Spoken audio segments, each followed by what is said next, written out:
I'm Alistair Strachan. I am one of the directors at the Montague Clinical Simulation Centre, and I also chair the Yorkshire and Humber Clinical Skills Executive. And what I've been asked to do, and don't worry, it's going to be plenty of time before lunch, is just update you on what's happening with simulation in the region, not just here but throughout Yorkshire and the Humber. The Clinical Skills Executive was set up to advise the Workforce and Education Senior Management Team at the Strategic Health Authority. And what I've got up there is our mission statement. You always have to have a mission statement. So if you just have a little peruse of that. Because what I'm going to do is unpick how we've actually met that mission statement around this region. From that mission statement, we took forward the strategy that now is published on the website. It's quite a detailed 5-year strategy which sets out how we are going to provide simulation training for the whole of this region in primary and secondary care. One of the issues that we see in training is that people go on a course, get trained, deliver a course, and over time the quality of that training may get worse. Equipment may get worse. There's no systems in place to ensure that that training continues to be of the right quality. So we've set up this document shortly to be published on the website in 3 parts.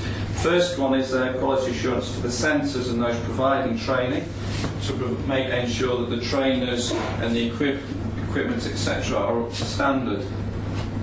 The second part of the document looks at the standards for trainers across all the different disciplines, and obviously things like the GMC, the Nurse and Midwifery Council, etc. have their standards, and that's contained within these documents. The third part of the document sets out a number of pro forma which centres can use. Equips all staff involved in clinical care. When we were set to scope the provision of clinical skills throughout the whole region, we're the only region that has done this to any detail. And that document is on the website, and if you go onto it, you can actually look, it's now a bit historic, but what your trust actually had in your to do with clinical skills, equipment and simulation at that time. But clearly we needed to know where we were to know how to invest to take us forward. And we've invested in centres. Hull, as we are in today, has got the largest investment, over £3 million to put into this centre by the Strategic Health Authority. Leeds and Sheffield got the rest of the first 10 million spent, and the rest of those centres are some of the ones that have had new facilities built or improved. I've included Harrogate there because Harrogate were the last acute trust to receive funding. Now every single acute trust in this region has or will have a clinical skills facility. Again, the only region in the country that I'm aware of that has that. We've invested up to £15 million. That's come through the Clinical Skills Executive, and it's also come through the Deanery in several tranches. The 2 most recent and biggest, there's a big surgical skills investment. A lot of that went into laparoscopic simulators, but there were full body mannequins and that as well, and some ultrasound machines for training. You might be able to read your local one out, you may find that useful. The recent bid, which is at the moment being put forward, led by David Edington from here, is looking at paediatrics, emergency medicine, anaesthetics and medicine. And in there, quite interesting, there's a lot of paediatric and neonatal mannequins that are being invested in. So that is something that is coming up. The procurement service is at the moment looking at that. Alongside that, we set up what was called the Clinical Skills Project Team. What's often happened in the past is places have invested and it's just gone quiet. We have a team of 6 people who are based around the region who are working with centres to take forward their clinical skills and simulation training. Also linking up centres like this with the mental health and primary care to make it truly multidisciplinary. And obviously the community midwives need to be involved with these sorts of things as much as the midwives in the hospitals. The 3 names I've put here, Jane and Kay, do you want to stick your hands up? 2 of our clinical skills project workers They are there. If they are responsible for your area, they're around at lunchtime. They can fill you in great detail about what's happening in your region. Gary, unfortunately, can't be with us today. You saw the second part of the mission statement, how are we at the forefront of clinical skills. A lot of what I've described, the Department of Health have taken great interest in. And I've been part of a national strategy for simulation that went into MEE. Of course, that's all stalled, now it's becoming HEE, so we'll have to wait on what the outcome from that is. One of the things that we're quite excited, just as an example, we're doing a blended e-learning for dental training for all dental practices in this region. Again, that is something new and I'm not aware of anywhere else in the country. But there are other sorts of examples as well. So let's get down to the nitty-gritty. Why are you going to be interested in this? So I'm going to cover a bit about anaesthetics and about obstetrics. So there's an anaesthetic simulation plan for the School of Anaesthesia. Here we have the 5 courses that have been recommended by the school. We're not quite sure about the transfer course yet, that will be mandatory. The anaesthetic emergencies course is basically for SHOs as they start. That's going to be very much based on the courses that we've been delivering in Montague since 2003. The MEPA course is a national paediatric anaesthesia course that came out of Bristol and a group working there nationally. We've got some experience in delivering that, as has Leeds. Human Factors course is more for advanced trainees. Again, we've been delivering that. We have very close links with Scotland and with the Aberdeen Industrial Psychology Unit. Ronan Flynn is a world expert in CRM. Our course is very much based on theirs. So the course that we're pushing out to the region will be similar to that. The obstetric course is going to be led by Perva. Obviously, Perva has a lot of expertise in obstetric simulation and this has input into the college to do with this. Transfer course we're working through. A lot of centres want it and we certainly mandated it because clearly sticking trainees in the back of ambulances when they've never done it before is quite a risky situation. So the plan is that this will be delivered as locally as possible to where your trainees are. So most centres will be delivering some of these courses. But obviously, if your trainee in Sheffield can't make the Sheffield day, they may have the option to come to Hull to do the same course, because it will be the same course to the same policy around the whole of the region. One of the biggest challenges of simulation, and for all of those who are educationally interested, faculty development. Actually getting kits and spending money may seem a difficult bit. It's not. It's getting trainers. So we have a very good course, faculty development course, that we run at the Simulation Centre again. At the moment we're funded through the SHA, so that's at no cost. And we're going to provide training either in the centre or we'll come out to the different centres to provide that training.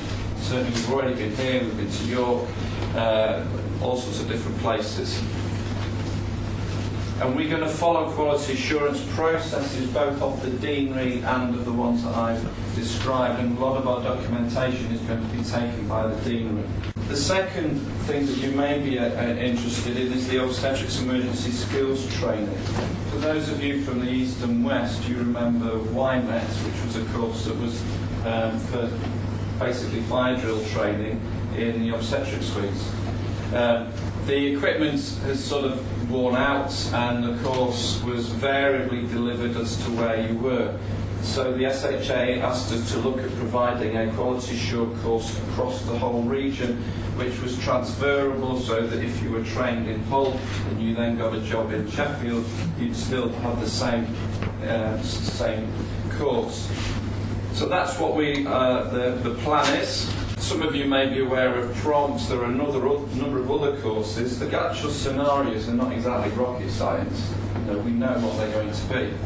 But what we're trying to do is ensure that these are provided in each of the trusts, where each of the obstetric suites, to the same standard, quality assured, with trainers that are trained, but also that are also recertified to maintain standards. The one that you may not know is the Moses course, which is at the bottom. This is a course that Montague provide, but may be rolled out to some of the other centres. It's a course developed at Barts and London, and is designed for obstetric senior obstetricians and anaesthetists, originally consultants and senior midwives. And it's about that team management, it's CRM principles. It's about managing those very rare cases, some of which we've already been told about. And so it may be that with the obstetric emergency training course, that some of the people will be expected to do Moses. There may be other lower intensity courses like CCG courses, etc. as well, bolted on. So what about the plan forward? Well, we have all the acute trusts having facilities, but I'm hoping now that simulation will be provided in each of those areas. We've got the equipment going in, and now, of course, the challenge is to train the staff to use it, to make a good faculty. And I think that last point is well made and very much illustrated by Will's talk this morning. One of the great things in simulation is taking it to the workplace. If you have a disaster in your obstetric suite, you can have all the root cause analysis that you'd like, you can come up with a great plan, but there's nothing like taking in a simulation to actually see if your plan works.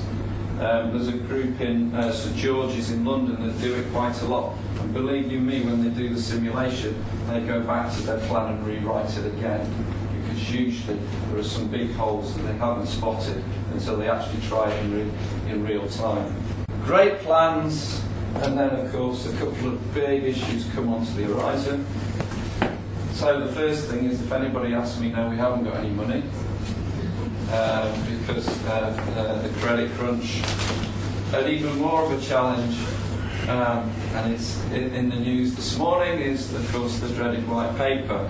For those of you who don't know, the second paper on the right is what they're looking to do with education. And from 2012, we don't have postgraduate deaneries. Interesting challenge.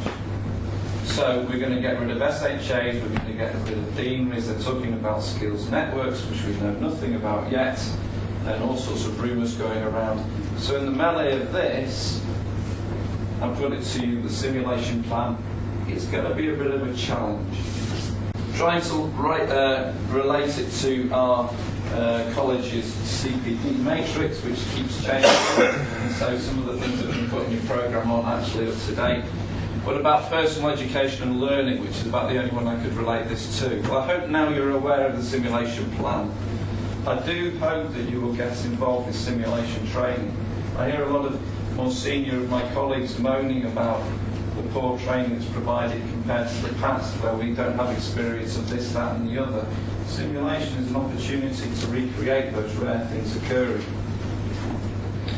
The trainees over time, as the plan rolls out, will be attending specific training.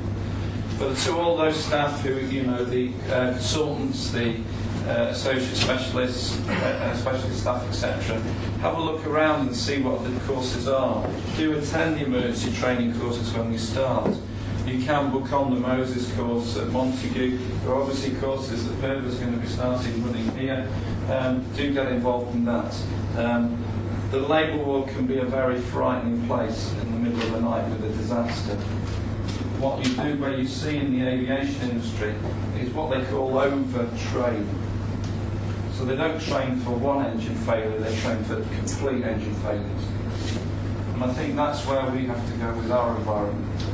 We have to push ourselves and our trainees to the real extreme of emergencies, because then you can be sure when you have a lesser emergency, you will manage it well.